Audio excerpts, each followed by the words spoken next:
രഞ്ജിത ശരിക്കും നമ്മുടെ മനസ്സിൽ ഒരു തീരാ നൊമ്പരമാണ്. കുറേ അപകട മരണങ്ങൾ നടക്കുന്നുവെങ്കിലും നമ്മൾ ഇവരുടെ നഷ്ടം മലയാളികൾ എപ്പോഴും ഓർക്കും.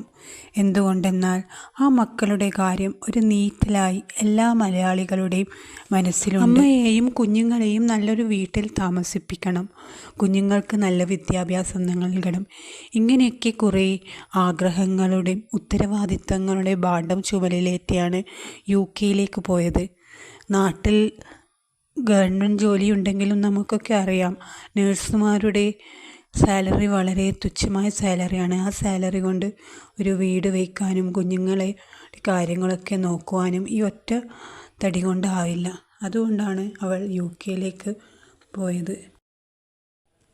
രഞ്ജിതയുടെ ഭർത്താവ് ഒരു മദ്യപാനിയും സ്ഥിരമായി അവളെ ഉപദ്രവിച്ചു കൊണ്ടിരിക്കുന്ന ഒരു വ്യക്തിയാണെന്നാണ് നാട്ടുകാരൊക്കെ പറയുന്നത്. അതാവും ഡൈവോഴ്സ് ചെയ്യേണ്ടി വന്നതിനുള്ള കാരണവും. കോടിയോളം ധനം ലഭിക്കുന്നുണ്ട്, അത് തട്ടിയെടുക്കാൻ അയാൾ വരുമോ, ഇനി മക്കളെ അയാൾ നോക്കുമോ എന്നൊക്കെയാണ് മലയാളികൾക്കുള്ള വ്യാകുലതകൾ. പണം തട്ടിയെടുക്കാൻ അയാൾ ഇതുവരെ വന്നിട്ടില്ല എന്നാണ് അറിഞ്ഞത്. ഉത്തരവാദിത്തമില്ലാത്ത അയാളുടെ കൂടെ എങ്ങനെയാണ് ഈ മക്കളെ വിട്ടു നൽകുക? ഏതായാലും അയാൾ ഒരു തവണ വീട്ടിൽ വന്നിട്ട് പോയി എന്നാണ് അറിയാൻ കഴിഞ്ഞത്. കുട്ടികളെ ആവശ്യപ്പെടുകയോ ധനത്തിൽ അവകാശം പറഞ്ഞു വരികയോ ചെയ്തിട്ടില്ല. എന്തായാലും ആ മക്കൾക്ക് അമ്മ തീരാ നഷ്ടം തന്നെയാണ്. എന്തു കൊടുത്താലും ധനം കൊടുത്താലും ആ അമ്മയ്ക്ക് പകരം വയ്ക്കാൻ ഒന്നുമില്ല. രഞ്ജിത പഠിച്ച സ്കൂളിൽ അവസാനമായി പോയപ്പോൾ രഞ്ജിതയെക്കുറിച്ചുള്ള ഓർമ്മകൾ പങ്കുവയ്ക്കുകയാണ് ഈ ടീച്ചർമാർ. മോനെ ചേർക്കാനായിട്ട് ഇവിടെ വന്നു. അപ്പോൾ ടീച്ചേഴ്സ് എല്ലാം പറഞ്ഞു അവൾ തിരിഞ്ഞ് ടാറ്റയും കാണിച്ചാണ് സ്കൂളിൽ നിന്ന് ഇറങ്ങിപ്പോയത്. ഇവിടെ ഉണ്ടായിരുന്ന ടീച്ചേഴ്സിനെല്ലാം അതൊരു വലിയ വിഷമമാണ്. ഞങ്ങൾ അധ്യാപകരെടുക്കൽ എപ്പോൾ കണ്ടാലും ഓടി വരുന്ന കുട്ടി. ഒരിക്കലും അവൾക്ക് ഇങ്ങനെ ഒരു സിറ്റുവേഷൻ ഈ സ്കൂളിൽ ഒരുങ്ങുമെന്ന് ഒരിക്കലും ഓർത്തതല്ല. അവളുടെ ചേതനയേറ്റ ശരീരം കൊണ്ടുവന്ന് ഞങ്ങളുടെ സ്കൂളിൽ വെക്കേണ്ട ഒരു അവസ്ഥ വന്നല്ലോ എന്നുള്ള സങ്കടമാണ് ഞങ്ങൾക്ക് എല്ലാവർക്കും. ഇത് ആരെന്ത് കൊടുത്തെന്ന് പറഞ്ഞാലും ആ കുഞ്ഞുങ്ങൾക്ക് അമ്മയാവില്ലല്ലോ.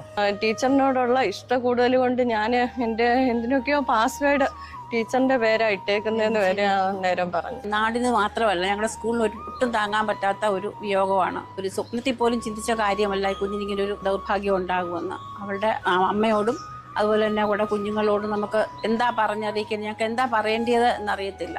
അതുപോലുള്ള ഞാൻ വരുന്ന വർഷം ആ കുട്ടി ഇവിടെ 6ൽ പഠിക്കുവാണ്, ഞാൻ ജോയിൻ ചെയ്യുന്ന വർഷം. അപ്പം എൻ്റെ ക്ലാസ്സിലുണ്ടായിരുന്ന ഒരു രൂപക്കെന്ന് പറഞ്ഞൊരു കുട്ടിയുണ്ട്, അവൻ്റെ കുഞ്ഞമ്മയാണ് ഇവൾ.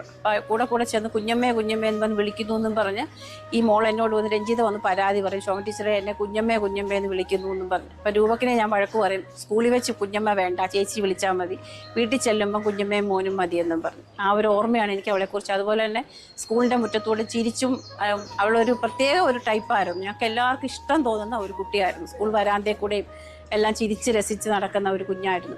പഠനത്തിൽ തന്നെ മാത്രമല്ല പാഠ്യേതര വിഷയങ്ങളിലും അവൾ വളരെയധികം സമർത്ഥയായ ഒരു കുഞ്ഞ്. അത് ഞങ്ങൾക്ക് ഭയങ്കര സങ്കടമാണ്, ഞങ്ങളുടെ ജീവിതത്തിൽ തീരാത്ത ഒരു സങ്കടമാണ്. ഏപ്രിൽ മാസത്തിൽ മോനെ ചേർക്കാനായിട്ട് ഇവിടെ വന്നു. അപ്പോൾ ടീച്ചേഴ്സ് എല്ലാം പറഞ്ഞു, ഞാൻ പെൻഷനായി, എനിക്കറിയില്ലായിരുന്നു. ഇവർ ടീച്ചേഴ്സ് പറഞ്ഞു അവൾ തിരിഞ്ഞ് ടാറ്റയും കാണിച്ചാണ് സ്കൂളിൽ നിന്ന് ഇറങ്ങിപ്പോയത്. ഇവിടെ ഉണ്ടായിരുന്ന ടീച്ചേഴ്സിനെല്ലാം അതൊരു വലിയ വിഷമമാണ്, ഞങ്ങൾക്ക് തീരാത്ത സങ്കടമാണ്. ഇങ്ങോട്ട് കടന്നു വരുന്നത് ഈ രൂപത്തിലായിരുന്നോ എന്നാണ് ആയിരിക്കാം ദൈവത്തിൻ്റെ ഒരു നിയോഗം എന്ന് പറയാൻ. ആ ടാറ്റയിൽ രഞ്ജിത വന്ന ദിവസം മുതൽ എൻ്റെ പേര് രഞ്ജിനി എന്നാ. രഞ്ജിനിയും രഞ്ജിത 2 പേരും ഒരുപോലെയാണെന്നും പറഞ്ഞായിരുന്നു എന്നോട് അടുത്ത് എപ്പോഴും വന്ന് പറയാമായിരുന്നു. അങ്ങനെ വളരെ അടുപ്പമുള്ള ഒരു കുട്ടിയായിരുന്നു രഞ്ജിത. ഗൾഫിൽ പോയതിന് ശേഷം ഞാൻ ഒരു പ്രാവശ്യം കണ്ടായിരുന്നു, വഴിക്ക് വെച്ചൊന്ന് കണ്ടായിരുന്നു.